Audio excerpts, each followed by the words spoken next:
আসসালামু আলাইকুম। স্বাগত জানাচ্ছি আখিস কুকিং স্টাইল চ্যানেলে। আজ আপনাদেরকে দেখাবো এগ স্যান্ডউইচ রেসিপি। এর জন্য স্যান্ডউইচ বানানোর যে পুর বানানোর যেই উপকরণ সেগুলো আগেই রেডি করে নিয়েছি। নিয়ে নিয়েছি পেঁয়াজ, ধনেপাতা আর কাঁচামরিচ। আর নিয়ে নিয়েছি একটা ডিম। এখন চলে যাব চুলায়। প্যান গরম হলে দিয়ে দিলাম পরিমাণ মতো সয়াবিন তেল।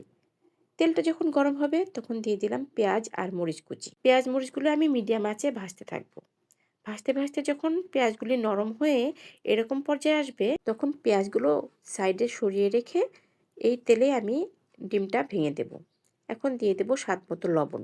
এখন ডিমটা ভালো মতন ভেজে নেব এবং এই পেঁয়াজের সাথে মিশিয়ে নেব।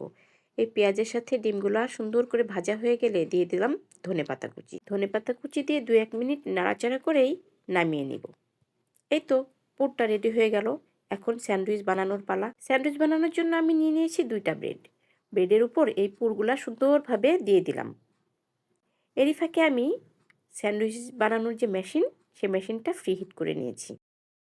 এখন দিয়ে দিলাম স্যান্ডউইচ বানানোর যে ব্রেড 2টা। ব্রেড 2টা দিয়ে আমি 10 মিনিট অপেক্ষা করব। 10 মিনিট পর এই যে দেখেন স্যান্ডউইচের কালারটা কত সুন্দর হয়েছে।